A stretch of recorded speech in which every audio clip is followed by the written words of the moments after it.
peço que vocês, possam que se quiserem me interromper, por favor, me interrompam. "Ah, não entendi", ou quiserem fazer comentário, vamos fazer uma aula bem interativa, podem comentar, só pelo chat eu acho que eu nem consigo ver, mas me interrompam se quiser, tá bom? Por favor. Fala sobre a relevância do trabalho na vida das pessoas para a gente começar. O trabalho ele vai prover a subsistência, né, te dá o dinheiro para você viver, comer, dormir, enfim, se vestir. Ele cria sentidos existenciais e ele contribui para a estruturação da identidade. Então ele tem um fator muito positivo, né, na verdade. Muitas vezes, assim, a pessoa te pergunta assim: "Quem você é?" Ela fala: "Eu sou médica". Você se define através do trabalho. Então, assim, na verdade ele tem um valor muito positivo, mas também tem um valor muito que pode ser muito negativo. E a relevância dele na nossa vida também é o tempo que a gente passa no trabalho. A média de trabalho que a gente faz é de 8 horas por dia. Se a gente pensar que a gente dorme 8 horas por dia, que o dia tem 24 horas, então aí quase um terço da nossa vida, gente, ou até mais, está passando dentro do trabalho. Então ele tem uma importância na nossa vida imensa. Por isso é importante que a gente tenha uma qualidade de vida no trabalho, que vai influenciar diretamente na nossa qualidade de vida. E aí eu vou falar só um pouquinho sobre essa QVT, porque ela tem a ver com risco psicossocial. A qualidade de vida do trabalho, ela não vai depender só apenas do que ocorre dentro daquele ambiente laboral na empresa, ela não é só o que ocorre ali, né, as relações que a gente tem com a família, nossa vida social, o meio ambiente, tudo isso ele vai refletir na nossa qualidade de vida no trabalho. Então a gente vai começar a ver que às vezes a gente não consegue associar a nossa vida e cada vez mais, depois eu vou mostrar por quê, a nossa vida está se, confundindo com a vida no trabalho também. Então a qualidade de vida no trabalho, ela é diretamente relacionada com a nossa qualidade de vida. Né, e a qualidade de vida ela vai estar relacionada aí ao conceito de saúde, que segundo a OMS é um estado de completo bem-estar físico, mental e social, e não apenas a ausência de doença ou enfermidade. Eu quis trazer os determinantes sociais de saúde, para a gente ver que o trabalho, ele é um importante, determinante social de saúde, ambiente de trabalho, né, condições de vida no trabalho, desemprego, quanto que o trabalho ele influencia na nossa saúde, mas também quantos outros fatores vão estar sendo determinantes sociais de saúde, como, por exemplo, produção agrícola, habitação, serviços sociais, o meio ambiente, e que, se a gente pensar, tem muito a ver e eu vou falar isso no final, com os objetivos hoje, né, de desenvolvimento sustentável da Agenda de 2030. A gente vai ver que esses determinantes sociais de saúde, se a gente pegar aqui por exemplo, vários, então a gente encontra aqui, né, a gente encontra o trabalho, aqui é o trabalho, cidades, saúde, bem-estar, educação, fome, o meio ambiente. Então, está muito ligado com esse objetivo de desenvolvimento sustentável, que eu vou retomar ali no final, vocês vão entender por que que eu estou falando sobre isso, tá. Agora eu vou entrar no contexto de capitalismo, tá, porque é um pouquinho chato, não sei se vocês vão entender, mas é importante para vocês entenderem de onde surgiu esses riscos psicossociais, por que que a gente está com esses riscos, o que que eles são, o que que a gente está vivenciando. Eu não sei se vocês têm familiaridade com isso. Mas ali, a partir da Segunda Guerra Mundial, começou na Segunda Guerra Mundial, a gente começa a vivenciar uma reestruturação produtiva. Logo depois da Segunda Guerra Mundial, as pessoas tinham sofrido muito, perdido as coisas. Começou o estado de bem-estar social. O Estado, ele quis pagar para as pessoas tudo, educação, saúde. E é dentro desse contexto que surgiram as leis, as consolidações trabalhistas, que as pessoas, os sindicatos conquistaram, né? Ou seja, as férias, os direitos, né, o 13º.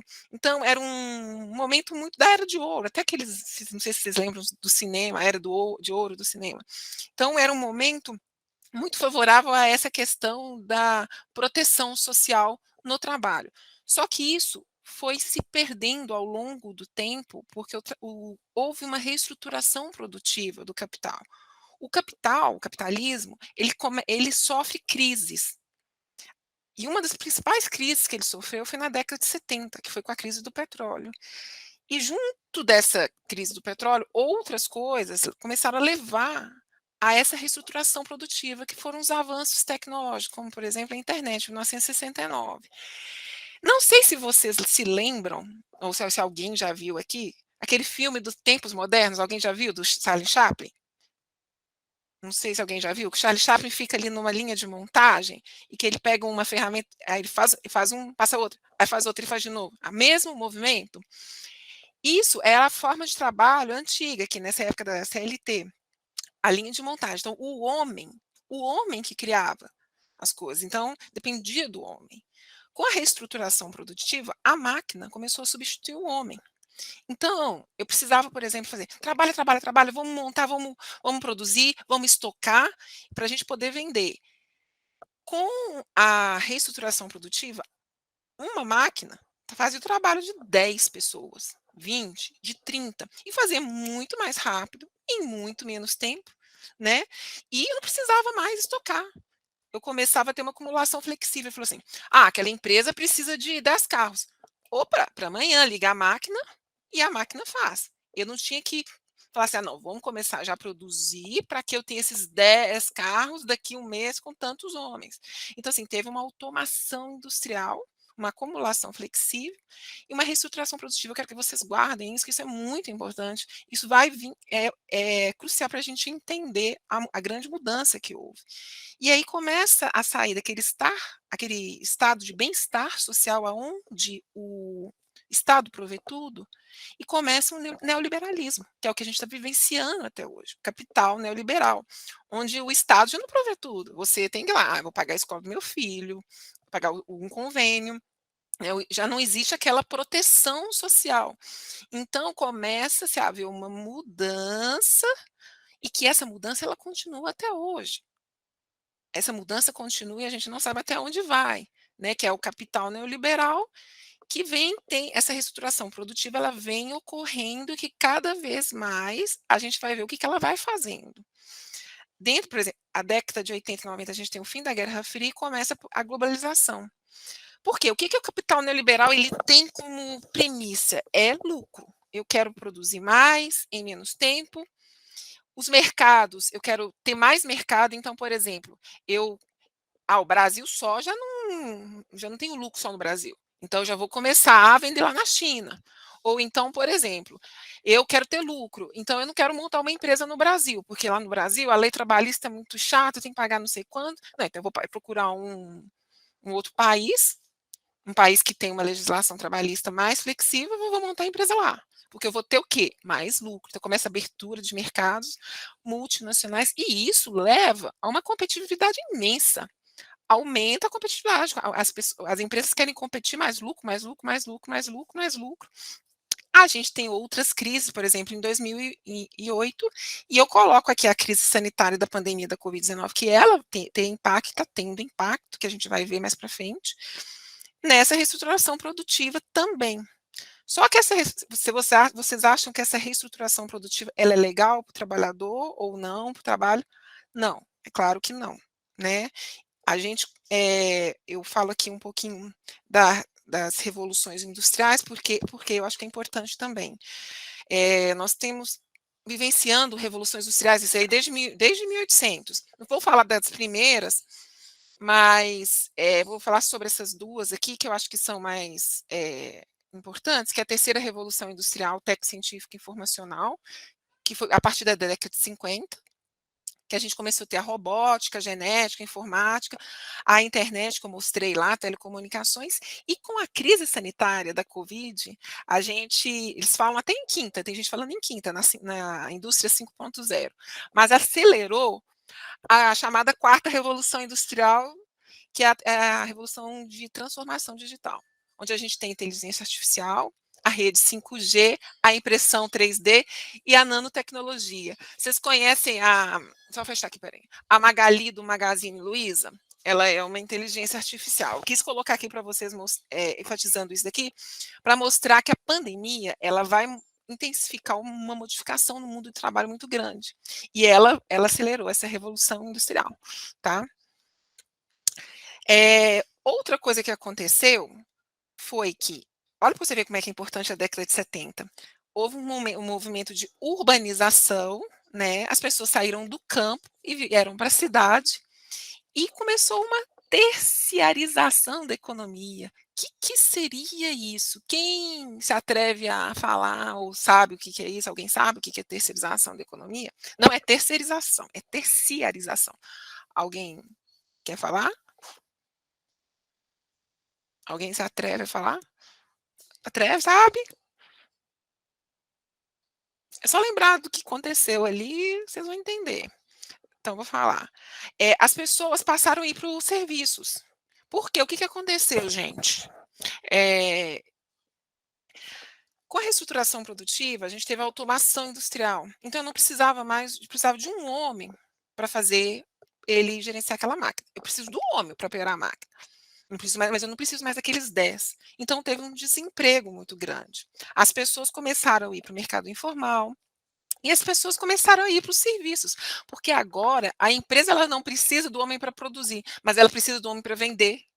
Então começou o quê? Os call centers, começou, as pessoas também estavam na cidade, então precisava dos serviços, supermercados. Então o setor serviço, com essa mudança, ele se tornou o setor predominante da economia e é até hoje, né? Então, hoje a gente vê no Brasil o que a gente chama de população economicamente ativa, ela vai estar dividida no setor primário, que é agricultura, pecuária e extração, o setor secundário, que é indústria, construção civil, e o setor terciário da economia, que é essa terciarização. Nesse setor, a gente tem os prestadores de serviço, eu preciso de médico, de advogado, de professor, comércio, e também preciso daquelas pessoas que vendam, né, que estão no serviço de venda de produtos, de merchandising. Então, o homem ele passou a ficar no setor de serviços. E a gente, por que eu estou falando isso tudo? Porque a gente vai ver que os riscos ocupacionais, eles mudaram justamente por causa dessas mudanças que eu estou falando. Na época do Chaplin, o risco era um. Hoje, os riscos são outros, justo por causa dessa mudança no capital. Né? Aqui ele fala o que é a população economicamente ativa, e no Brasil, segundo o IBGE, a gente tem 59% das pessoas no setor terciário. Então, a maioria das pessoas hoje está no setor de serviços. Então, por isso que a gente vai ter os riscos psicossociais, porque ele vai estar, as pessoas vão estar no setor de serviços. A gente vai entender melhor depois, eu vou falar mais sobre isso. Então, como eu tinha falado, a mudança, ela não foi legal, né? Se eu não preciso mais da pessoa, eu tenho o quê? Desemprego em massa. Então, as pessoas começaram para o mercado informal, então houve uma precarização da relação de trabalho, né? Novas formas de trabalho, mercado informal, as pessoas foram para o setor de serviço, o trabalho ficou mais intenso, porque se a máquina produz, então eu também tenho que vender mais, então ficou tudo que se acelerou, porque é sempre aquele sentido de que mais lucro, mais rapidez, mais velocidade. E com a crise sanitária aqui de 2020, a gente também está sofrendo, né, uma nova reestruturação com desemprego por causa dessa crise, e um fenômeno que não sei se vocês já ouviram falar, que é a uberização. Vocês já ouviram falar da uberização? Alguém já ouviu falar? A uberização tem a ver com o Uber, mas não é Uber. Foram serviços que são realizados através de uma plataforma digital. Todos os serviços, não é só o Uber, é o iFood, todos esses serviços que a gente pega uma plataforma e utiliza essa plataforma para pegar esse serviço. O Uber é um deles. E é um serviço que está sendo a uberização está sendo um fenômeno muito estudado, porque ele é super precário, né? Porque o relato dos trabalhadores são assim: eu sou escravo de uma plataforma, de que eu não sei como essa plataforma distribui esse serviço, como eu sou avaliado, de que forma que eu sou remunerado, qual o tempo, né, houve uma aceleração, a gente teve que vir todo mundo para dentro de casa, então assim, começou a se utilizar a parte digital, então a uberização ela cresceu muito, e principalmente também pelo desemprego que houve, muita gente também procurou esses serviços, né? E a gente vai ver uma coisa muito interessante que a gente vê na uberização, é que, por exemplo, esses motoqueiros, a vida de trabalho dele, o ambiente de trabalho deles é o meio ambiente, né? Eles estão ali no tráfico, eles estão ali na rua, né? A vida deles se confunde com o meio ambiente. Né? Então tem outras determinantes aí no seu trabalho que não é aquele ambiente laboral bonitinho dentro de 4 paredes. Então a gente começa a ver aí aqueles conceitos que eu falei. Então, a globalização ela vem com esse aumento do ritmo da produção para diminuir custos. Então todo mundo começa a perceber, e eu acho que todo mundo tá sentindo isso, né, quem não está sentindo me fala, mas com todo mundo que eu converso, é o que a gente está sentindo. E a pandemia piorou um pouco isso também. Uma intensificação do trabalho, eu preciso trabalhar mais. Então uma pessoa que fazia um trabalho que uma pessoa 20 pessoas fazia, agora você faz aquele trabalho.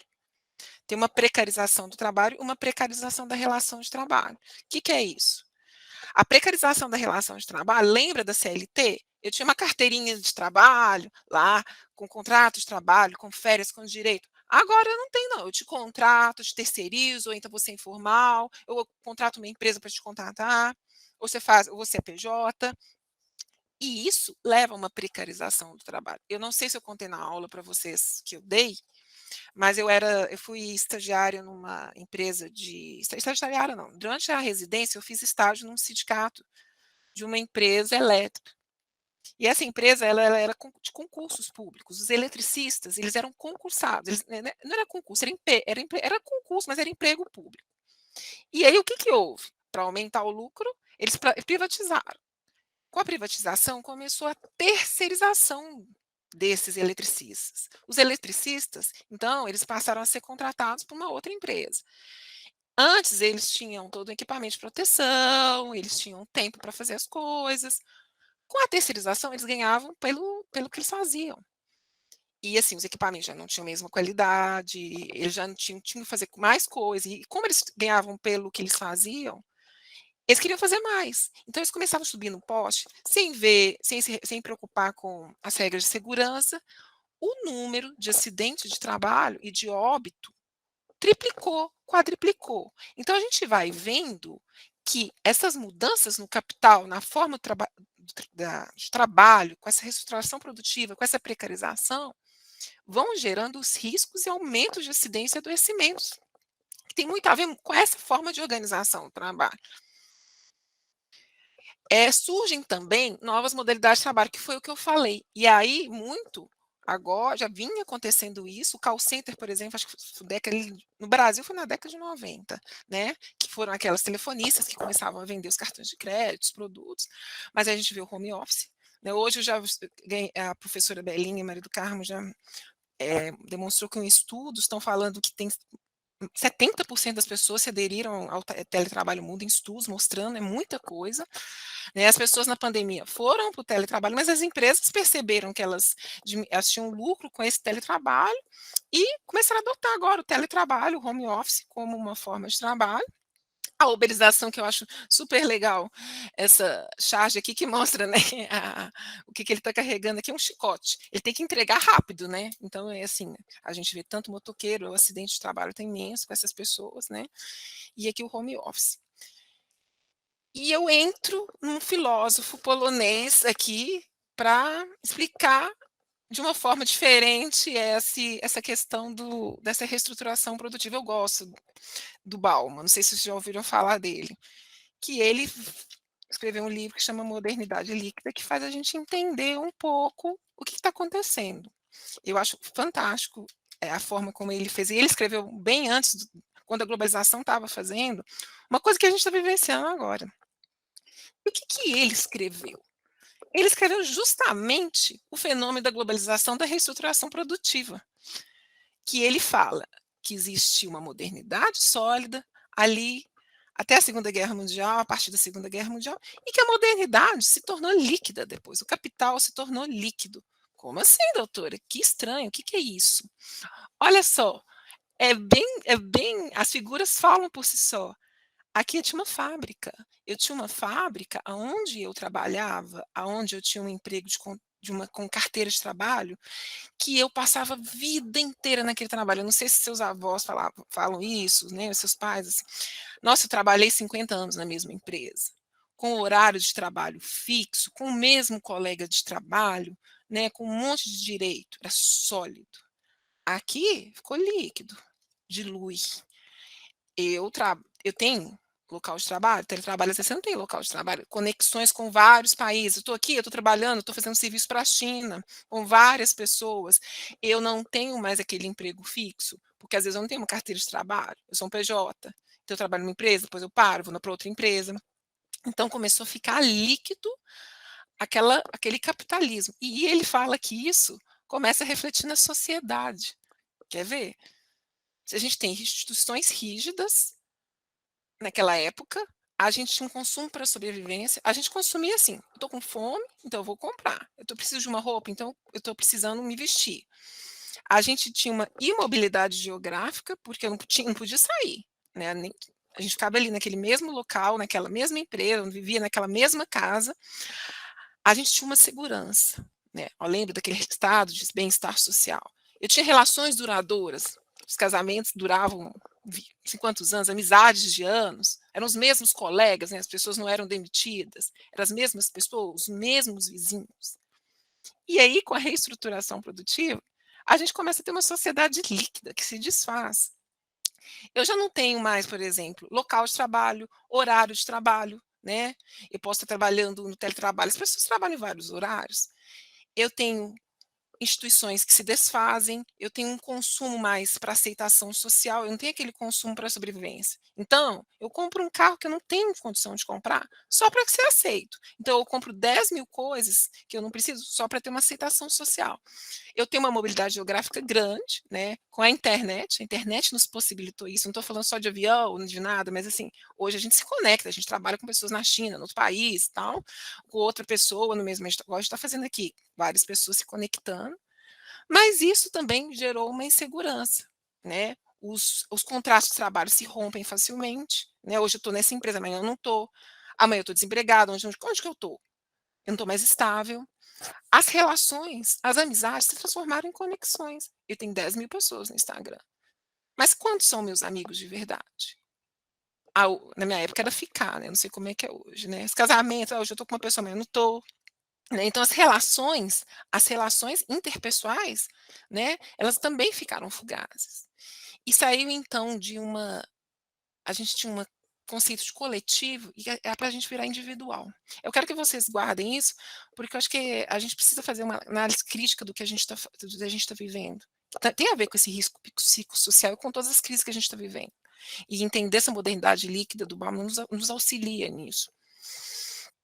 E aí eu vou entrar, então, agora aqui nos riscos ou fatores psicossociais mesmo.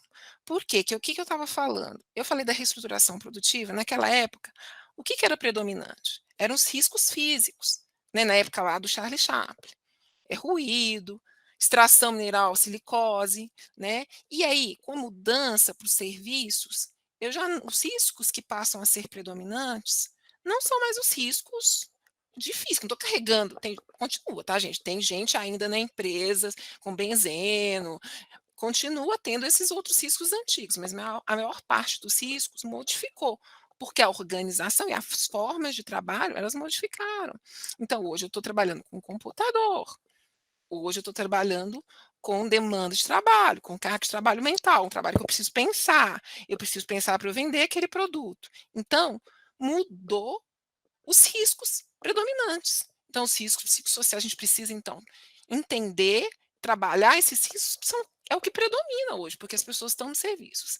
A Lerdort também predomina, né? Mas hoje a gente está vendo que está começando o psicossocial a passar a Lerdort. Né? Existe ainda, né, a síndrome do túnel do carpo, as coisas, e que acaba que o ergonômico, o risco ergonômico, ele também está ligado ao psicossocial, né? Um leva o outro leva o outro, mas os psicossociais hoje, eles estão tomando uma dimensão maior. Por quê? Por causa da forma que o trabalho está sendo feito. Eu quero que depois vocês eu peguem esse artigo, deixei aí, tá? Eu vou falar dentro desse artigo, tem outro também, mas é bem interessante, porque ele vem falando sobre as limitações para uma abordagem integral da saúde mental relacionada aos fatores de risco psicossocial. Né? A OIT, gente, ela vai definir os fatores psicossociais como uma das principais preocupações do mundo do trabalho contemporâneo. Ele considera que o fator de risco psicossocial seria uma interação entre o ambiente, conteúdo e condição de trabalho, a capacidade dos trabalhadores de atender às demandas do trabalho, a necessidade e expectativa dos trabalhadores, cultura, fatores pessoais e extralaborais. Ou seja, você vê que os riscos psicossociais, eles não estão só relacionados ao trabalho em si, ele também outros aspectos da vida da pessoa vão influenciar, né, aquilo como quando aí a gente volta àquele conceito de determinante social de saúde. Dependendo da forma como esses aspectos são percebidos ou vivenciados, eles podem afetar a saúde, o desempenho e a satisfação no trabalho. Para uma pessoa, determinado aspecto do trabalho é estressante, para outra não. Então, assim, ele também tem essa questão do individual. Tem gente que é uma máquina de trabalho, tem gente que já não tem o que a gente chama de tanta resiliência. Mas temos que tomar cuidado com esse conceito, depois eu vou falar por quê. Porque aí é de tirar a culpa do risco psicossocial ou negar que exista um risco psicossocial só porque uma pessoa, ela dá conta daquele trabalho, né, ele existe, né, ou só que ele tem esse caráter de que, alguns riscos algumas pessoas alguns fatores são riscos para algumas pessoas e não são, sendo que outros são para essa pessoa e não são para outra. A Organização Internacional do Trabalho e a Mundial, elas vão evidenciar essa importância dos fatores psicossociais desde 1984, tá? E a influência no que a gente está vivenciando, acho que a gente conhece, vocês estão vendo aí, o estresse relacionado ao trabalho. É dos primeiros doenças a serem reconhecidas pela OIT é aquele estresse pós-traumático.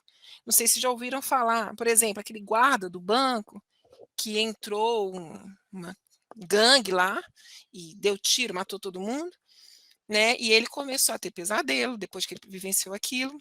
Ele começou a ter angústia, ele teve que sair do trabalho. Toda vez, qualquer filme que ele via, ele revivenciava aquela situação, igual os soldados da guerra. Então, o estresse pós-traumático foi uma das primeiras doenças mentais relacionadas ao trabalho a serem reconhecidas pela OIT.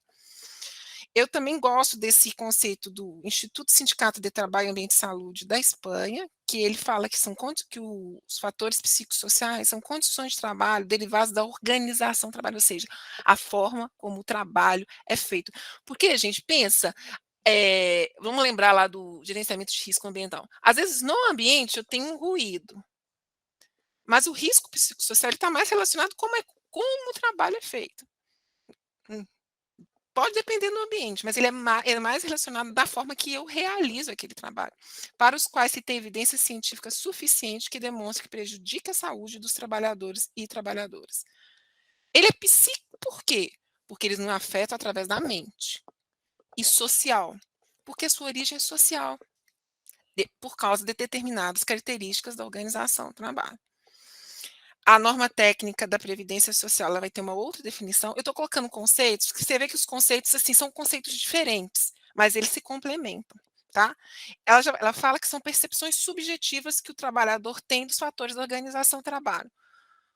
Por exemplo, expectativa em relação à carreira, o ritmo de trabalho, a carga de trabalho, o ambiente social. Nossa, esse ambiente de trabalho aqui é muito ruim, não gosto desse ambiente de trabalho, né? Nossa, essa parte técnica é muito difícil para mim.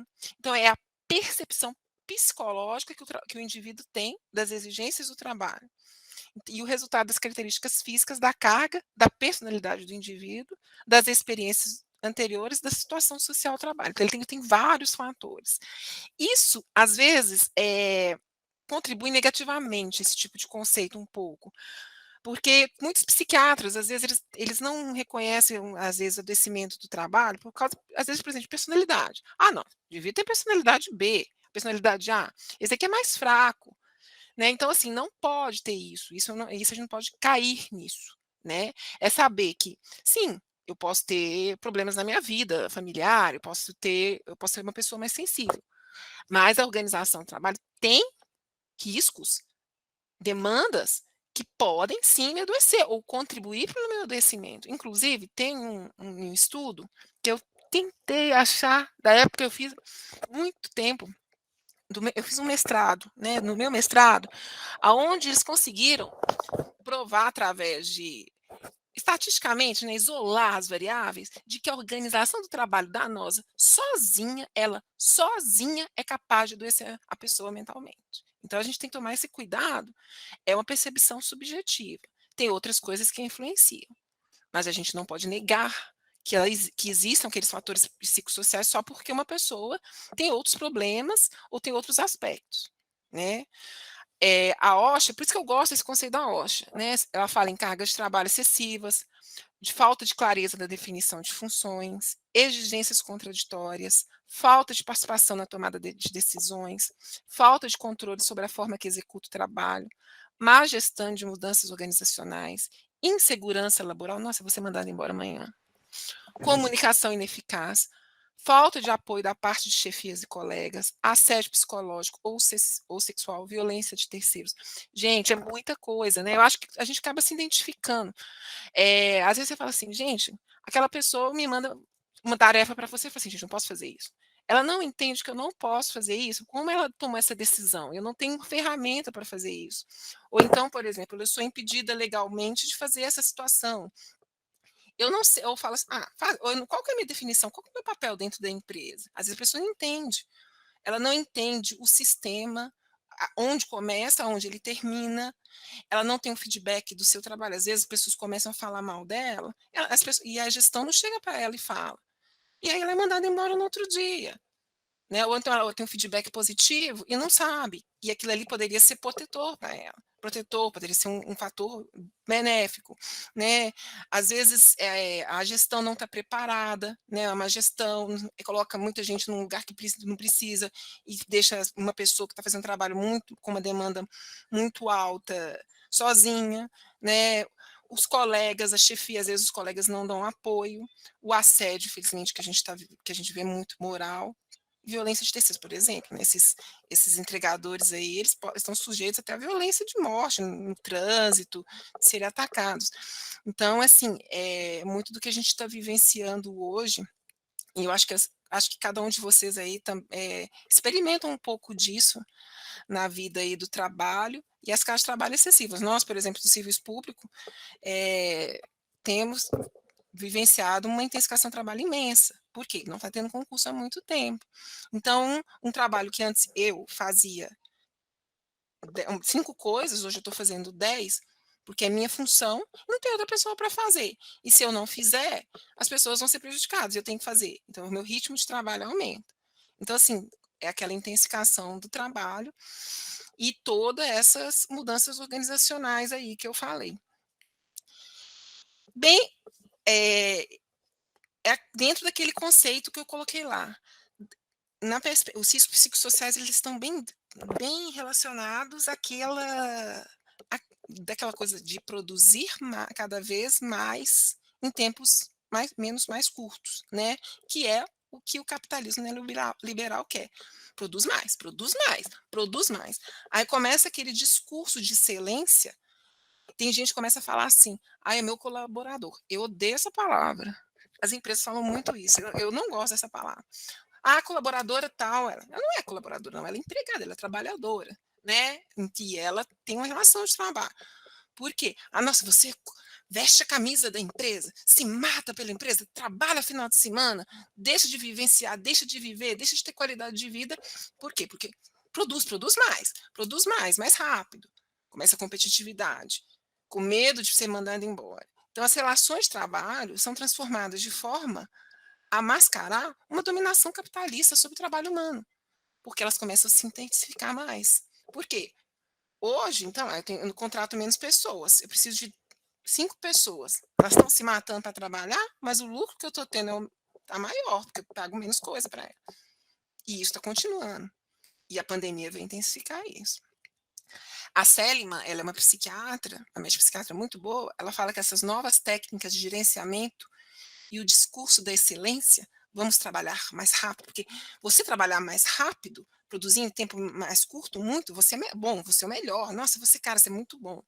Reforça o individualismo, a competitividade, mas o que ela vai acontecer? Aumenta o cansaço e se constitui como um motor central da produção de danos à saúde mental dos trabalhadores.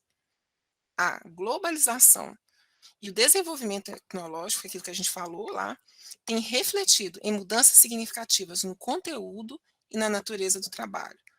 Com exigências crescentes de qualificação e disponibilidade, hoje vai ficar disponível 24 horas para mim, teletrabalho, chamar no final de semana, quero nem saber. O que reflete negativamente na conciliação entre vida social e profissional. Né? As pessoas do teletrabalho experimentam muito isso. Às vezes, nossa, meia-noite alguém manda uma mensagem para você, né? Ou no final de semana. E aí, além da pessoa já estar trabalhando dentro de casa e aquilo começa a conciliar, a pessoa começa a não ter vida, né? Então, a Seligman destaca que a influência dos contextos macroeconômicos, por isso que eu enfatizei aquela mudança no capital, na reestruturação produtiva, o quê? Os contextos macro nas organizações, no mundo, essas mudanças no mundo do capital, elas vão ter reflexos diretos na empregabilidade, nos modelos de gestão, relações laborais estabelecidas e nas condições de trabalho nas empresas e qualidade de vida dos trabalhadores, em uma dinâmica indissociável. Então, o que a gente vem vivenciando, toda essa loucura, tem a ver com o macro. Né? A gente não pode não, querer explicar, aquela empresa que é ruim, aquela empresa que tem um risco social, ela não sabe fazer. Não, a gente está vivenciando um contexto de capitalismo liberal em crise ainda. Então, a gente tem que ter esse conceito mais amplo. Produzir cada vez mais de novo, né, com menos em tempos mais curtos. E aí, o que esses riscos psicossociais, eles vão gerar na pessoa? Eu volto naquilo que eu mostrei lá para vocês, na outra aula, eles vão dar os transtornos mentais relacionados ao trabalho, que eu não sei se vocês lembram do Chile, né? Mas Chile 1, Chile 2, Chile 3, e ele é classificado ali no 3. Eu sou, isso é meu, tá, gente? Eu não acho que é tão simples assim, né?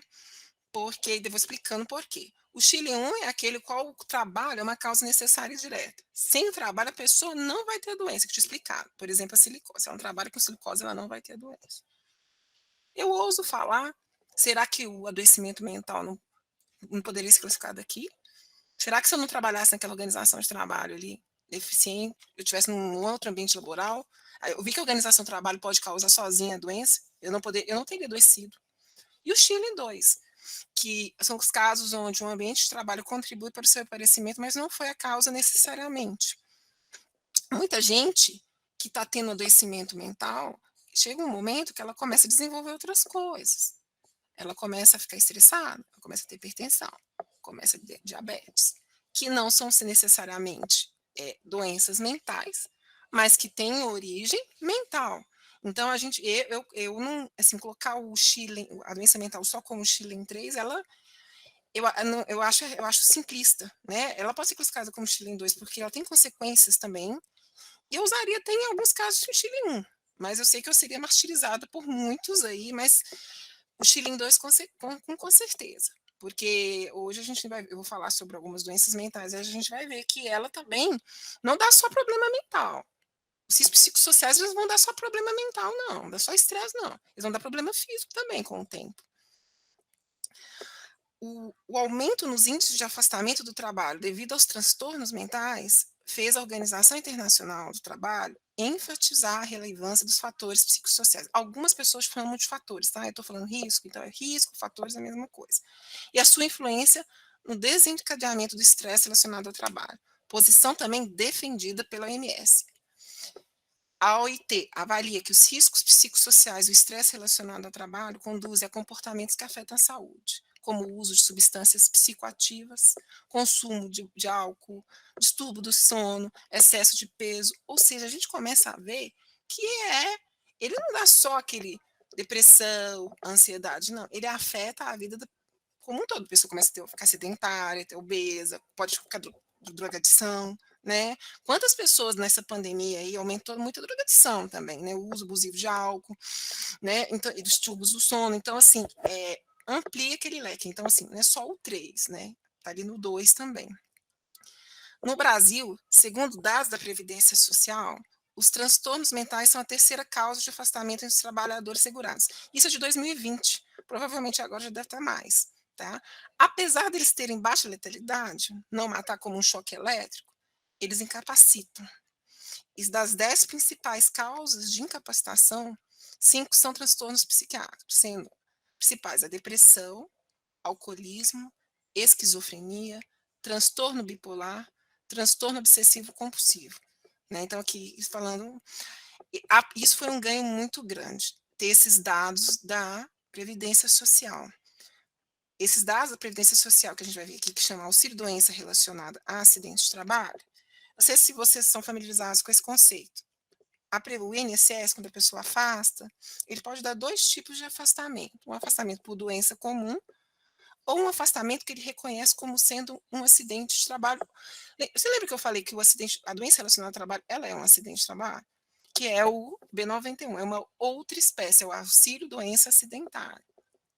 Antigamente, o INSS não conseguia reconhecer, porque é isso que nós vamos ver, a dificuldade de reconhecimento desses riscos psicossociais. Então, a dificuldade de reconhecimento também de que o transtorno mental ele está relacionado ao trabalho, e ele é um acidente de trabalho.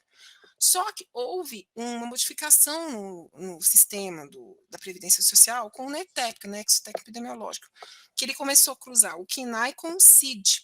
Então, as empresas, foi feito um estudo estatístico, então, assim, por exemplo, uma empresa onde tinha muita depressão, com um certo KNAI, se aparece ali para o perito, já ele fala, opa, eu vou reconhecer. Então, o que começou a acontecer? Isso é muito legal. Os transtornos mentais começaram a ser reconhecidos como acidentes de trabalho.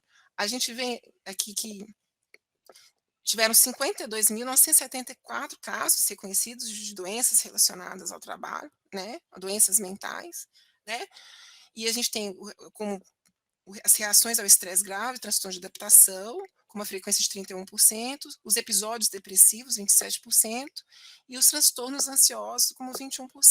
A gente não tem aqui no serviço público um instrumento como esse. Eu sempre falo nos grupos que a gente tem, a dificuldade que a gente tem de reconhecer, né? Eu falei na outra aula, né? A doença mental como um acidente de trabalho, porque a gente não tem instrumentos para isso, né? Pouco conhecimento sobre esses instrumentos, pouca familiaridade com esses instrumentos, né? E um instrumento epidemiológico como esse NETEP no serviço público, por exemplo, que nos fale, ó, aquele setor ali, então eu vou reconhecer. E hoje, se a gente, eu acho que eu falei para vocês, né? Com a reforma da Previdência, só aposenta integral quem tem acidente de trabalho. Então, às vezes, uma pessoa que está com uma doença mental relacionada ao trabalho, porque teve um problema, um fator estressante, que levou a um sofrimento psíquico, às vezes, com pouco tempo de trabalho, 2 anos de trabalho, ela tem que se aposentar e ela não contribuiu nada. Ela tem que aposentar e ela não vai ganhar nada. E eu não tenho como reconhecer. Eu tenho uma dificuldade de reconhecer. O aumento nos índices de afastamento do trabalho devido aos transtornos mentais, eu já tinha falado isso, né? Acabei que eu repeti aqui, desculpa. E aí eu queria falar um pouquinho sobre essa síndrome de burnout aqui. Não sei se já ouviram falar, o burnout também, que também é uma doença relacionada ao trabalho. O pessoal está falando muito nisso agora, né? Que são os principais sinais e sintomas que são dela. A pessoa, por que burnout? É queimação. A pessoa se sente como se ela estivesse queimada. Estou queimada, sabe? Que me queimei, como se tivesse sido queimada. A pessoa tem um cansaço excessivo, físico e mental. A pessoa tem dor de cabeça frequente, tem ulceração no apetite, insônia, dificuldade de concentração, sentimento de fracasso e insegurança, negatividade constante, sentimento de derrota e desesperança, sentimento de incompetência. De repente ela começa a mudar, ela está de humor, ela está triste, começa a rir, está triste, começa a se isolar, começa a ter fadiga, e aí ela começa a ter pressão alta, dor muscular, problema intestinal, alteração nos batimentos cardíacos. Gente, quem se identificou aí? A gente está vendo muita gente assim, né? Na verdade, acaba sendo o que é o estresse, né? São fases. Isso aqui não acontece tudo assim, ó, de uma vez. Às vezes a pessoa começa a ficar, ai, hoje eu tô meio cansada para trabalhar. Aí começa a piorar. Aí ela começa a ter sentimento de derrota. Aí daqui a pouco eu já estava irônica até com o trabalho. Ah, não vai dar certo. Aí o mesmo fator estressante, o mesmo risco psicossocial. Aí essa pessoa começa a ficar estressada, essa pessoa começa a ter alteração do sono, começa a diminuir a produtividade. Aí continua ainda sobre o estressor, continua com aquele estressor. Aí começa a ter coisa física, começa aquilo que eu falei, não é só mental. Aí ela vai parar no hospital, ela vai ter um AVC, ela vai ter infarto do miocárdio, né. Como eu falei, normalmente esses sintomas surgem de forma leve, mas tendem a piorar com o passar dos dias, né. Então a gente estava até falando sobre hoje de manhã sobre isso, que uma das coisas sobre estresse laboral, né, a importância de um programa de gerenciamento de estresse, que é diminuir para que a pessoa não chegue em quadros, porque tem muita gente hoje, eu falo como médica do trabalho, não vou falar onde nem porquê, mas eu falo de conhecimento, não só em empresas, mas em outros locais também, que está já nessa fase aqui, ó. A pessoa está aqui. Às vezes a pessoa até aposenta, a pessoa até morre, suicídios, né? A pessoa já está aqui, já está com estresse, com doenças, cânceres, doenças que não têm reversibilidade, porque ela já passou da fase da reversibilidade. E eu vi muitas críticas ao burnout, já vi gente falando assim: dá uma férias para essa pessoa. Eles estão falando que burnout é cansaço, a pessoa está cansada. Aí ela toma, tira as férias de 15 dias, 30 dias, volta para o ambiente de trabalho, com a mesma carga, com a mesma demanda, sem pausa, sem autonomia. Ela faz só o que o chefe dela manda ela fazer, do jeito que ele quer que ela faça, não pode ser da outro jeito, sem criatividade nenhuma. Aí a pessoa começa a ter tudo de novo, né? Então, assim, o burnout, eu tô com burnout, eu vou afastar pouco tempo. Eu já vi falar, afasta pouco tempo, porque é só burnout. Pode até ser, precisa de um afastamento pouco, mas precisa haver um entendimento que essa pessoa precisa de tratamento. Ou precisa também prevenir esses riscos ou neutralizar esses riscos, porque essa pessoa ela é forte candidata a cair no adoecimento mental e físico grave. Então, eu queria enfatizar essa síndrome de burnout aí que está sendo muito falada hoje. E na pandemia, isso aumentou demais a queixa dos trabalhadores que estão com burnout por causa dessa intensificação do trabalho. Teve uma intensificação do trabalho com a pandemia, né? Justamente também por causa do desemprego, e muita queixa de síndrome de burnout. E como é que a gente avalia esses riscos psicossociais, né? Como é que eu consigo avaliar no ambiente de trabalho? A gente viu lá o David mostrando, eu vou chegar lá, pego uma- um aparelho para medir ruído, como é que eu faço? Tem instrumentos como o NETEP lá que ajudam no reconhecimento, mas eles vão reconhecer já a doença. Eu estou falando aqui do reconhecimento do risco. Como é que eu faço para reconhecer o risco? Né? Infelizmente, sabe? Infelizmente, está muito na prática de pesquisa ainda. Não está na prática, não sei se com qual é a vivência de vocês na vida das empresas, mas a gente vê que isso não está na prática cotidiana das empresas, né? De ter uma avaliação desses riscos psicossociais. Sequer está no PGR, como eu falei, que é o Programa de Gerenciamento de Riscos da MR. Né? Então, ele está, sim, nas pesquisas. As pesquisas criaram questionários, as pesquisas criaram modelos, as pesquisas criaram instrumentos, mas as pessoas não estão aplicadas, as pessoas não são familiarizadas a aplicar, e aí o que começa a acontecer? O médico do trabalho não reconhece como acidente de trabalho, porque eu não consigo reconhecer um risco psicossocial. Então, eu vou falar que aquela pessoa doença mental, eu vou falar que ela doença está com problema na casa dela, não por causa do trabalho. Não tem como reconhecer, não vou cumprimentar uma coisa que eu não conheço. Dessa avaliação de risco psicossocial, a gente tem dois modelos que são os mais antigos, que é o modelo demanda e controle de Karasek Júnior, o modelo de esforço e recompensa, que eu vou mostrar, e um questionário que eu gosto bastante, que eu vou passar para frente, mas vou mostrar depois para você, porque ele é o mais antigo de todos, tá? Então, se vocês depois quiserem pegar isso, é bem legal. Eu estava discutindo isso com um jurista, tá? Que precisa ser agora, ter obrigatoriedade de começar a ter esses instrumentos, capacitar e usar as pessoas a utilizar esses instrumentos para que esses riscos psicossociais eles sejam reconhecidos, corrigidos, prevenidos, neutralizados. Lembra quando o David falou de neutralização, né, de risco? Para que as pessoas parem de adoecer, porque a gente só está afastando ou aposentando, a gente não está prevenindo, né, esses adoecimentos mentais que estão acontecendo demais. O que é esse modelo de demanda e controle de Karasek Júnior? É um modelo bidimensional. Ele reconhece uma demanda psicológica e um grau de controle do trabalho. Então, por exemplo, gosto de falar do exemplo de demanda e controle. Eu tenho uma alta demanda ou uma baixa demanda, um alto controle ou um baixo controle. E aí ele vai ver 4 tipos. Um trabalho de alto desgaste é aquele trabalho que eu tenho uma demanda enorme e baixo controle. Eu tenho, você tem que fazer um monte de coisa, mas ninguém me explica o que, que eu tenho que fazer.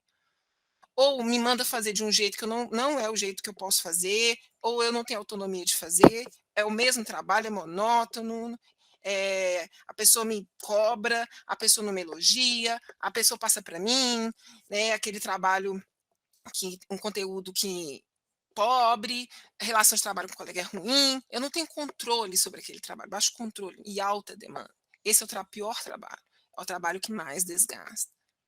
Ou tem um trabalho altivo, eu tenho uma alta demanda, mas eu tenho um alto controle. Eu gosto do professor, o professor universitário é um deles, é um exemplo desse trabalho. Eles têm alta demanda, nossa, eles têm que publicar, eles têm que fazer mil e uma coisa, mas eles têm autocontrole, faz o jeito que eles querem, né? Eles são motivados, nossa, hoje eu vou fazer uma publicação, hoje eu vou estudar isso, eles são motivadores, eles são apaixonados por aquilo que eles fazem, têm reconhecimento daquilo, eles têm controle sobre aquilo que eles fazem. Então, eles têm uma alta demanda, mas eles têm um controle bom daquilo.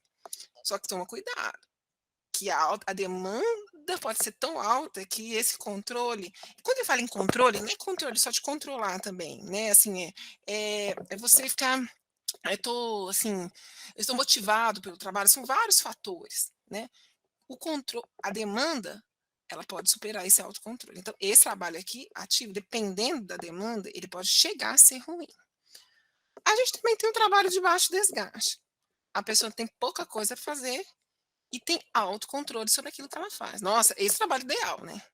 Cara, faz do jeito que você quer. Escreve a aula, faz da forma que você quiser. Você tem uma aula só para você fazer.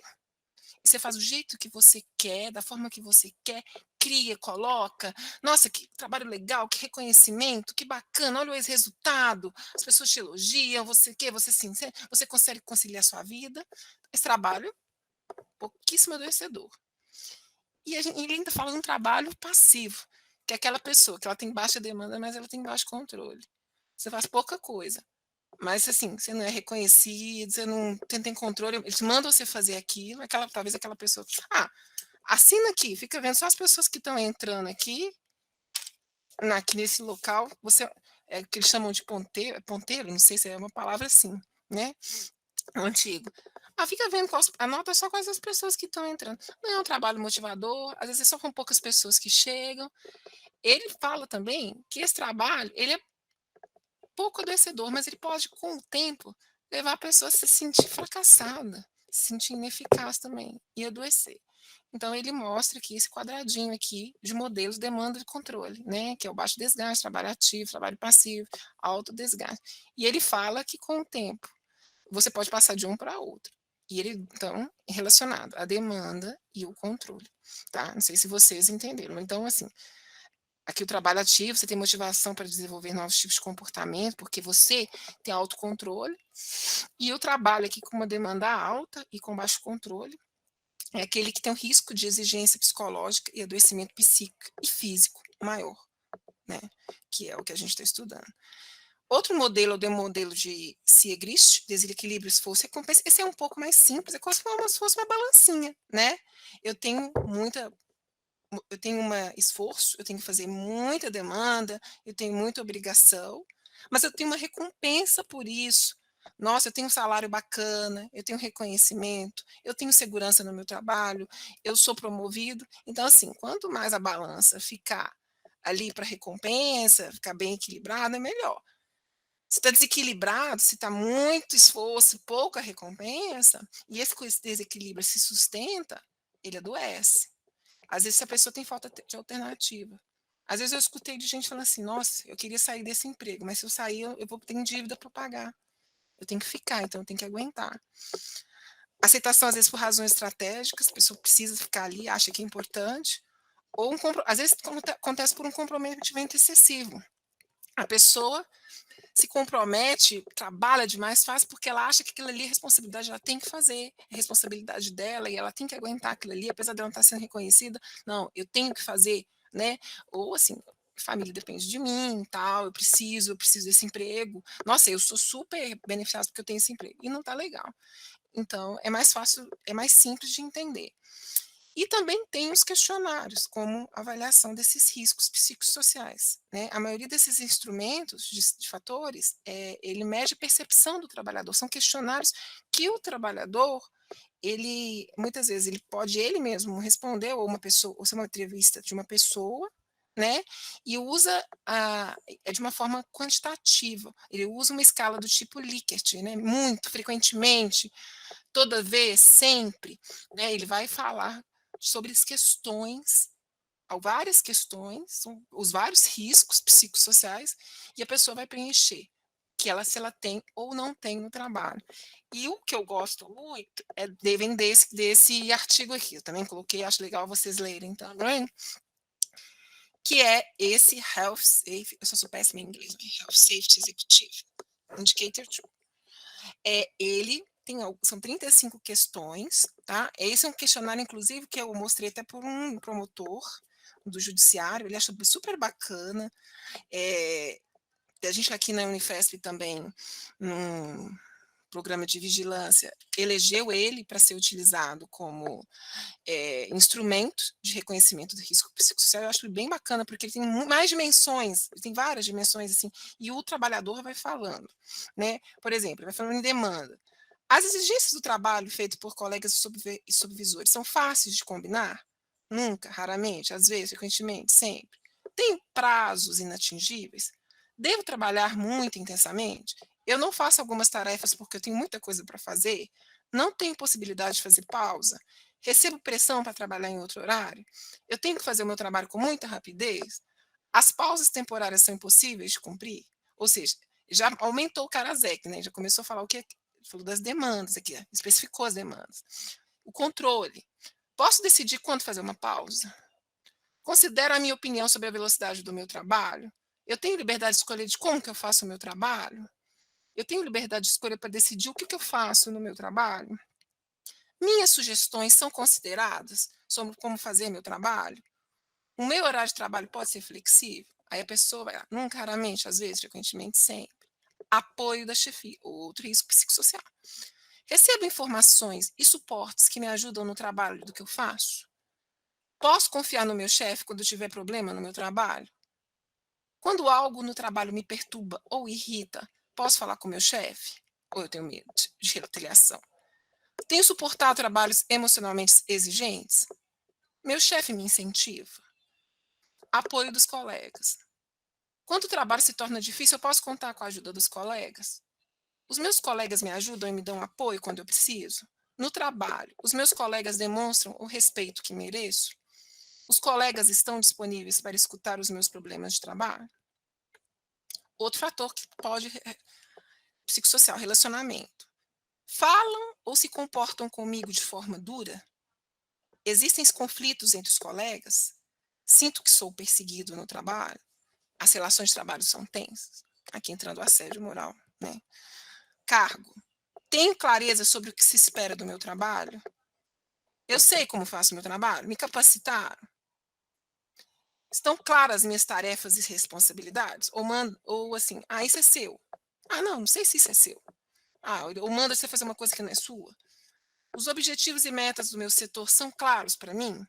O que eu tenho que entregar no final do mês? Né? O que se espera? Às vezes você é cobrar de uma coisa, mas você nem sabia que você tinha que fazer. Como o meu trabalho se encaixa nos objetivos da empresa. Comunicação e mudanças. Tem oportunidades para pedir explicações ao chefe sobre as mudanças relacionadas ao meu trabalho? Às vezes a pessoa chega para você e fala assim: ó, você vai fazer isso a partir de amanhã. Eles decidiram lá. Eu tenho essa oportunidade de chegar e pedir essa clareza? As pessoas são sempre consultadas sobre as mudanças do trabalho, ou lá chegar lá um grupo de pessoas, decidiu e falou: não, a partir de agora a doutora Larissa vai fazer esse trabalho e ela, pronto, acabou. Quando há mudanças, eu faço meu trabalho com o mesmo carinho. E aí, as pessoas começam a pontuar isso. E quanto mais, sempre, sempre, sempre maior os riscos psicossociais estão presentes, maior é estressor o meu trabalho. Não sei se vocês se identificaram com alguns, eu identifiquei, né? Eu não sei se vocês se identificaram. Aí teve uma pessoa que me perguntou assim, mas aí no final não tem pontuação? Não, não tem.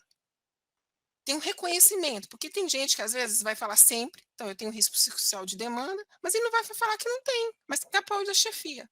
Então, alguns setores a pessoa vai ter alguns riscos psicossociais, de alguma forma, de uma intensidade, ou não vai ter, em outros eu vou ter. Então, ele te ajuda a mapear. Eu acho ele bem legal. Eu acho que, se vocês quiserem, é uma opinião minha, né? É uma indicação de um instrumento. Ele pode ser utilizado também depois, pegando o setor, a equipe, né? Você, por exemplo, fez um setor, identificou fatores de risco psicossociais lá, e complementa isso com, por exemplo, um grupo focal, né? E ouve cada trabalhador, entrevista aquela pessoa para ter mais clareza, para poder atuar naquela situação. Acho bem bacana esse Health Self. E como que a gente pode atuar nesses riscos psicossociais? Com Peter Christian, eles apontam que as intervenções podem ser em 3 níveis. Primária, redução do estressor, que é aquela coisa que o David também falou. Eu vou construir, por exemplo, uma indústria que não vai ter ruído. Zero. Então, não vou ter estressor nenhum. Fazer uma empresa maravilhosa, todo um ambiente de trabalho maravilhoso, tudo, então não tem nada. Secundárias. A pessoa já está estressada. Nem aquela pessoa, às vezes, com o meu trabalho, vê aquela pessoa já com aqueles sinais de burnout. E eu começo a ajudar essa pessoa com o que a gente chama de coping. Não sei se já ouviram falar em estratégias de enfrentamento. Aí eu pego um psicólogo ali da empresa, começa a conversar com aquela pessoa, começa a ajudar ela a lidar, a criar resiliência, né? Ou eu começo a perceber que aquela pessoa toda adoecida, né? E começo a conversar. Eu vou pensar em afastar essa pessoa pelo menos de um tempo curto, né? Ou mandar para o psiquiatra para ela fazer uma avaliação. Essa já é a secundária. E a terciária, a redução das consequências de longo prazo do estresse laboral e a reinserção dos trabalhadores adoecidos. Ou seja, é aquela situação horrível que a pessoa ali está com pressão alta, está com infarto, se aposenta. Né? Ou a pessoa tem que fazer uma mudança de função, porque ela não está aguentando fazer aquilo que ela está fazendo, porque ela já chegou no último nível. Infelizmente, o que acontece na realidade? A predominância das pesquisas mostraram que as intervenções que a gente faz, e é mesmo, são do nível da secundária e terciária. O que a gente está fazendo hoje? Só afastando, só aposentando, só readaptando. Por quê? Porque a gente não está usando esses instrumentos, a gente não está sendo capacitado para usar os instrumentos, reconhecer, intervir, como intervir, né? Que também é uma outra estratégia. Para você intervir nisso é difícil também, às vezes, precisa de ter um conjunto, ter um apoio institucional muito grande, né? Então a gente fica só naquela questão do afastamento, a gente não consegue fazer a prevenção. Tanto que a gente começa a criticar a NR, né? Por que eu critico a NR? Porque a NR foi feita em 1977, no ano que eu nasci, 45 anos atrás. Época lá que o trabalho estava com a reestruturação produtiva, que eu mostrei para vocês da década de 70, mas era uma outra época. Hoje a gente vivenciou uma outra vida. E tem NRs antiquíssimas, né? Teve uma revisão atual, que também foi bastante criticada, que diz que modernizou e, na verdade, houve um enxugamento, né? Eu também critico, acho que algumas coisas ficaram melhores, mas assim, que não foi a esperada. Por quê? Nós temos 35 normas regulamentadoras. Tinha aumentado, diminuiu. Mas quantas falam sobre risco psicossocial? 3 hoje, né? NR33, que vai falar do espaço confinado, que vai pedir para fazer uma avaliação psicológica naquela pessoa que vai entrar em espaço confinado. NR35, que também vai falar do risco psicossocial, vai pedir uma avaliação psicológica para ver se a pessoa pode entrar, subir na altura, mas só fala, só cita.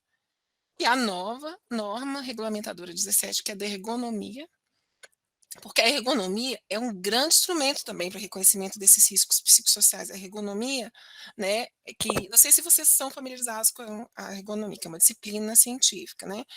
Ela avalia o ambiente de trabalho. Às vezes a pessoa fica ali estudando com a forma como você trabalha semanas, né? Tem a americana e a francesa. Principalmente foi a francesa, né, que veio contribuir para essa parte, né, da identificação dos fatores de risco psicossociais, porque ela estuda o meu trabalho, ela estuda o trabalho que eu faço, como que é a minha tarefa, o meu dia a dia, quais que são a minha pausa, minha carga, meu apoio, tudo, toda essa parte psicológica aí também, todos os fatores psicossociais podem ser estudados. E não é só aquela ergonomia que as pessoas acham que é aquela ergonomia de cadeira, né, porque muita gente conhece a ergonomia como a ergonomia americana, que era aquela ergonomia para ler Dort. "Ah, eu tô com uma cadeira boa, com assento, com estofado, tem apoio no computador, eu tenho um computador no na altura dos meus olhos", aquela ergonomia que era muito focada na prevenção da lerdose. A ergonomia francesa, ela amplia isso, ela estuda a organização do trabalho, ela vê os fatores de riscos psicossociais que as pessoas têm. A ergonomia, ela tem um papel muito importante. E aí a gente esperava que, né, nessa nova NR17, como a gente tem o quê, gente? O que que hoje a gente tem? Eu falei aqui, se a gente tem a maioria das pessoas nos serviços, maior risco que a gente tem de psicossocial. Então a gente teria que ter a gente tem uma NR, a gente teria que ter uma NR pelo menos de riscos psicossociais. Aí então a gente falou assim, nossa, vai chegar agora a ANR falando de risco psicossocial. E a nova ANR da ergonomia, de fato, ela modificou. Ela pede uma análise econômica preliminar. Mas o que ela fala sobre risco psicossocial? Eu quis destacar. Ela fala um pouquinho sobre organização do trabalho, né? Deve-se levar em consideração as normas de produção, modo operatório, exigência de tempo, ritmo, conteúdo da tarefa, os aspectos cognitivos, a exigência cognitiva que possa comprometer a segurança do trabalhador. São exatamente um parágrafo. Então, assim, a gente não, é uma crítica, eu tenho que criticar, a gente tem que criticar isso. Né? As nossas normas regulamentadoras, que a gente já sabe, que são aplicadas, infelizmente, apenas já a um trabalhador formal. E a gente não está nem falando aí dos informais, de Uber, serviço público, não falando nada disso. A gente fala dos que estão ali regidos pela CLT, que é obrigatório. Das 35 normas, não tem nada. A gente tinha que ter o quê? 35 normas, pelo menos, de avaliação de riscos psicossociais. Por quê? Os riscos sociais são diferentes. O risco psicossocial do serviço público é diferente da empresa. Eu ouso falar, e eu discuti isso também em alguns grupos, que diferentes por profissão, por setores. Então, assim, a gente deveria ter 50 NRs de como avaliar os riscos psicossociais, como intervir. A gente tem lá o PGR, como que eu faço, como é que eu mudo, como diminuo o ruído, quem que pode fazer, mas eu não tenho uma norma regulamentadora que me regulamente, que me obrigue a fazer essa avaliação. E aí o que, que acontece? Acontece que as pessoas vão só ser reconhecidas lá no INSS, né? Quando ela já tem lá o acidente de trabalho, né? Infelizmente.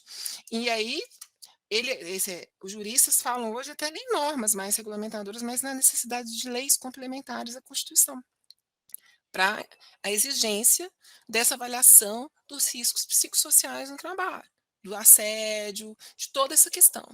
Né? Então, essa questão está ficando grave e precisa-se realmente hoje de uma regulamentação legal disso. Né? Não é só eu pegar aquele instrumento lá, hoje eu peguei esse instrumento porque eu quis fazer uma vigilância lá, e eu vou estudar a Unifesp aqui e tal, porque eu quero, eu vou tentar fazer do meu jeito. Não, tem que ter uma obrigatoriedade nas empresas, tem que ser aplicado no informal, tem que ser aplicado nos outros locais, né? E isso é difícil, né? Complicado, é complexo. Precisaria de uma lei, a legislação, uma obrigatoriedade, porque a gente está vendo que as coisas estão ficando complexas, que o mundo do trabalho está complexo, cada vez mais, porque estão tendo mudanças cada vez mais rápidas e crises que estão afetando o nosso trabalho. Aí eu queria falar um pouquinho aqui, aproveito para falar isso também, que recentemente juntou aí, né, os transtornos mentais com a Covid, né, os profissionais, e aí trabalho, né. Aí a gente teve muitas discussões dessa questão da Chile.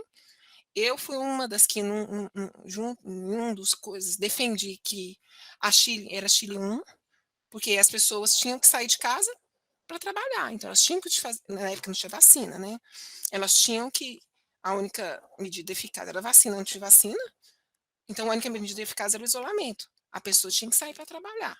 Se ela tinha que deixar o isolamento para trabalhar, era Chile 1. Só que teve gente que brigou. Hoje, não teve um reconhecimento, foi difícil, muitas falam, reconhecem mais como 2, estilo em 2, que o trabalho possa ter contribuído, que ela pode ter pegado lá no trânsito, né, e tal, mas também teve muito pouco reconhecimento, muita subnotificação da Covid, e as pessoas adoeceram, né. Eu não vou falar não fiz slides, mas eu vou falar aqui, né. Os profissionais de saúde, por exemplo, foram pessoas que sofreram bastante, a demanda deles aumentou demais, serviço de saúde ficaram abarrotados, né. O medo que a gente tinha de morrer, porque todo mundo ficou com medo de morrer, porque a gente não conhecia a doença, medo de sair de casa, né, medo de que outra pessoa adoecesse, eles triplicaram, porque eles tinham que lidar com aquilo. Tinha gente que não tinha EPI, não sei se vocês viram, gente, lá em Inglaterra, tinha gente usando saco na cabeça, um saco plástico como EPI, mostrou assim que o problema da saúde, dos equipamentos de segurança na saúde, no setor da saúde, não era só do Brasil não, países super desenvolvidos não estavam preparados para não tinha equipamento, não tinha máscara, não tinha nada. Medo de morrer, medo de adoecer, não lidar com a morte, lidar com aquele sofrimento, não tinham o que fazer. Então essas pessoas a demanda começou a aumentar demais. O que as pessoas sofreram ali na pandemia, além de adoecer, pegarem covid, além de pegarem a covid, com esses profissionais de saúde, estou falando dos profissionais de saúde, mas também tem os coveiros, outras pessoas, e a própria população em geral adoeceu como um todo na covid, né. Crianças, por exemplo, né, eu sou pediatra também. Tem um estudo da Sociedade Brasileira de Pediatria que fala que a nossa geração, essa geração minha filha tem 5 anos de idade, daqui a alguns anos nós vamos ver que essa geração ela vai adoecer mentalmente muito mais. Por quê? Porque elas tiveram uma restrição no desenvolvimento delas, porque a criança ela precisa ter estímulo. Como ela ficou isolada, quanto mais nova ela tem essa restrição a estímulos sociais, mais riscos vai para o cérebro, mais risco, mais vai tendo lesão. E aí, o desenvolvimento mental dessas pessoas, que vai até os 25 anos de idade, ele ele foi prejudicado. Então, as escolas, por exemplo, estão reclamando: "Nossa, os alunos estão tudo ruim, ninguém presta atenção em nada", mas não entendem, nem foram, às vezes, orientadas para entender que houve até nós, né, todos nós fomos impactados, a gente não é o mesmo hoje. Né, as pessoas têm muita gente adoecida e essas pessoas mudaram às vezes o comportamento, às vezes um aluno que não está estudando, por causa de uma coisa que realmente aconteceu a nível de neurotransmissor, de cérebro mesmo. Então assim, é uma coisa a covid tem uma coisa que vai ser de gerações, a longo prazo. Não sei se vocês já ouviram falar, por exemplo, da síndrome pós-covid. Então o próprio o covid pode também ter levado ao adoecimento mental. Eu peguei casos de pessoas que falaram que depois que elas tiveram covid, eu acho que não sei se já ouviram também, elas tiveram cansaço excessivo, dor muscular, tosse, dor de cabeça, névoa, mas eu vou colocar aqui, o cansaço excessivo, e a pessoa começou a ter dificuldade de concentração. Ela falou assim: "Doutora, depois que eu peguei covid, eu não consigo concentrar". Aí você vai lá e pega uma coisa que é bem legal também, que é uma avaliação de teste psicológico, não sei se vocês conhecem também, muito feito para esse trabalho em altura, é um psicólogo que faz, e ele vai avaliar muito utilizado também para reconhecimento de deficiência intelectual, ele vai avaliar se você tem alguma sua atenção, se você tem algum déficit, se você como é que está a sua memória. E tem gente que tem alteração, e a gente não sabe se isso para o resto da vida, né. Então assim, hoje o que que a gente está vivendo de risco psicossocial com essa pandemia e o de adoecimento com essa pandemia, né, também muito relacionado à covid, é importante a gente falar, também reconhecer o adoecimento mental relacionado à Covid-19, né, por muitos anos talvez, né, e que foi uma coisa recente que a gente vivenciou. E aí eu voltei por que que eu voltei nesse slide? Porque eu quero finalizar com um novo conceito. Difícil, né, doutora?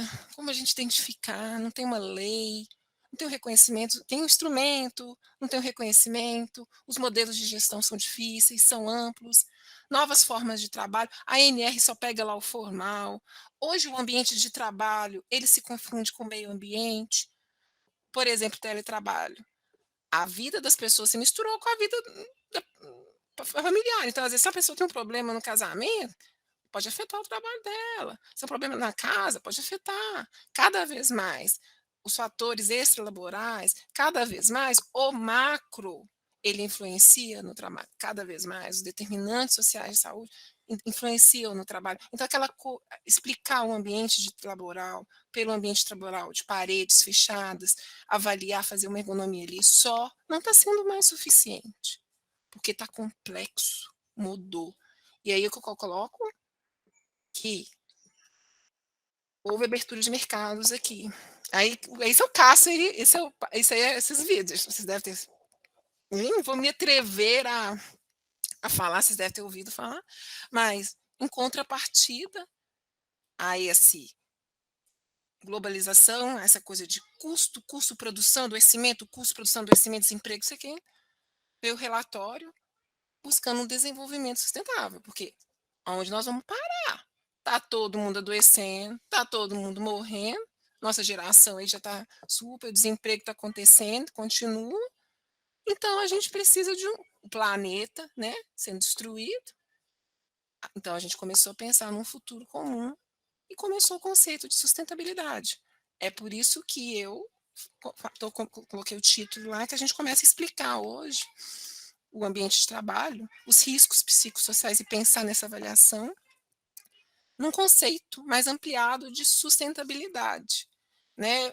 Desenvolvimento sustentável, então, é aquele que atende às necessidades do presente, sem comprometer a possibilidade de as gerações futuras de atenderem às suas necessidades. E eu volto naquele conceito da QVT e vou explicar por quê. A qualidade de vida, ela é uma forma de medir a sustentabilidade social. O bem-estar dos empregados, ele é feito através da melhoria constante da QVT. A gente não pode falar em qualidade, por exemplo, de produto, se aquelas pessoas que produzem não têm QVT. Então, assim, a relação do trabalho aqui, o trabalho ele se insere na parte social da sustentabilidade. É isso que eu queria colocar. E aí começa a surgir conceitos, americanos estão começando a surgir conceitos bem interessantes. Eles começaram a perceber semelhanças entre ergonomia e sustentabilidade. Você lembra que eu falei que a disciplina científica ergonomia tem como prioridade o bem-estar do ser humano? A ergonomia divide com a sustentabilidade o desejo comum de criar lugares que sejam confortáveis, agradáveis e saudáveis. E aí começa a chamar um conceito de estudo que chamam Green Ergonomics. Os americanos estão estudando muito isso. São intervenções ergonômicas, né, que têm a natureza como foco. A ergonomia verde, ela não vai avaliar só aquela empresa ou aquele setor de trabalho, não. Ela não vai propor uma mudança só naquela empresa, não, ou só naquele lugar de trabalho, não.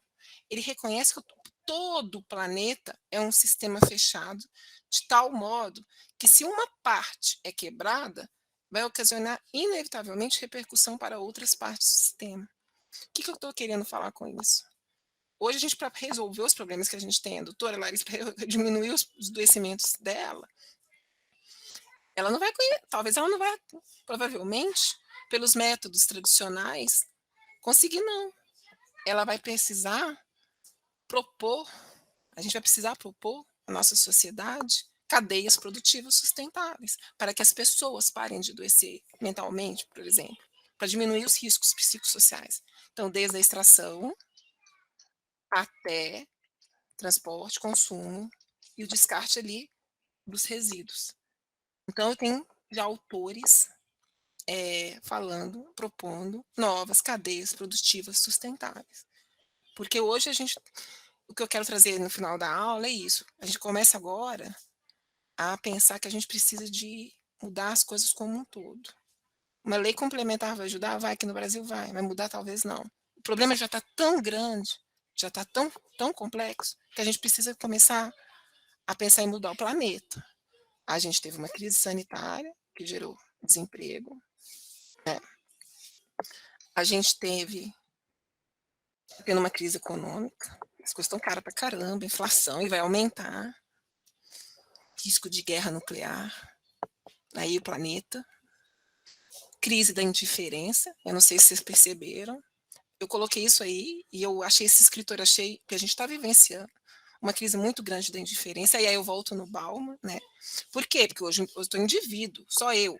eu não tenho mais coletivo. As pessoas passaram por uma Segunda Guerra Mundial, mas as pessoas se ajudavam. Hoje cada um se isolou, né, claro, a pandemia também isolou, mas a gente vê assim, aquela pessoa está com problema, o problema é dela.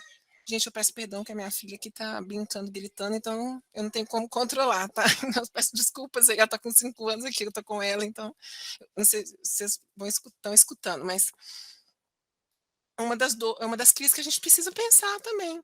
Ah, meu colega de trabalho afastou por doença mental. Nossa, eu vou ter que fazer o trabalho dele. Que horror. Diferença. Porque o próximo sou eu, né? O próximo sou eu. Ah, eu tô, não tenho ovo. Eu via no vizinho, o vizinho me ajudava. O problema é dela, tem, não tem, não tem. Então a gente também está vivendo várias crises, e uma delas é a crise da diferença. Mas as crises, gente, o que elas são? Janelas de oportunidades. Toda crise na sua vida é uma forma de você reavaliar. E as crises que nós estamos vivenciando no mundo hoje, eu estou filosofando no final, tá? Eu quis fazer isso, que eu acho que é importante a gente sair finalizando dessa forma. São janelas de oportunidade. A gente precisa pensar no novo mundo. Um mundo com o uso sustentável de tecnologias, com cadeias produtivas sustentáveis, com preservação do meio ambiente, com justiça social. A Agenda 2030, com aqueles objetivos, é um caminho. E isso eu apresentei no meio ambiente, a gente está discutindo isso. A universidade tem um papel imenso, né? Aí o Cássio aí grande, sei que ele estuda bastante essa parte do meio ambiente, mas precisa produzir artigos de proposta de cadeias produtivas, né? De como construir esse novo mundo. Porque senão, o que a gente está vendo é só piorar. E aí a gente vai para o fim, a gente vai para a morte. As universidades precisam ser como faróis, um trilho do caminho da sustentabilidade, para que a gente possa crescer no novo mundo e nós podemos ter um futuro para essa humanidade. Porque do jeito que a gente está indo, a gente não está tendo, não. Era isso que eu tinha para dizer hoje. Eu não sei se atendeu a expectativa de vocês, se todo mundo. Agora eu consigo voltar. Peraí. Paula, se alguém quer falar alguma coisa. Eu coloquei uma música no final. Eu não sei se o pessoal quer falar ou quer perguntar alguma coisa, mas eu quis trazer esse conceito de a gente pensar junto. É macro. A questão agora é macro, ela já não é mais só micro. Hoje a gente precisa estar trabalhando para. Não é o risco psicossocial só hoje, é a sustentabilidade, é um mundo novo, aonde o ambiente de trabalho, aonde o meio ambiente, essas questões laborais de uma forma muito maior, uma nova humanidade. Eu tinha colocado uma música, meu marido agora vai falar assim, mas não põe não. Sabe a música que eu pus? A do Michael Jackson, não sei se vocês lembram. We Are the World. Porque depois vocês escutam em casa. Meu marido falou assim, não, isso tá muito brega. Mas se vocês escutarem essa música, vocês vão entender por que eu estou falando. Porque eles falam justamente disso. Ele começa falando. Tem uma hora que a gente tem que parar e perceber que individualmente eu não vou conseguir mudar. Que eles não vão mudar sozinhos. Que se o mundo não se unir e pensar numa mudança, a gente não vai conseguir. A gente não vai ter futuro. Então era essa a mensagem que eu queria trazer. Eu quis fazer isso porque, não sei, e fechar para vocês desse jeito, porque o que eu partilho hoje é o meu conceito muito disso, de mudança no mundo mesmo.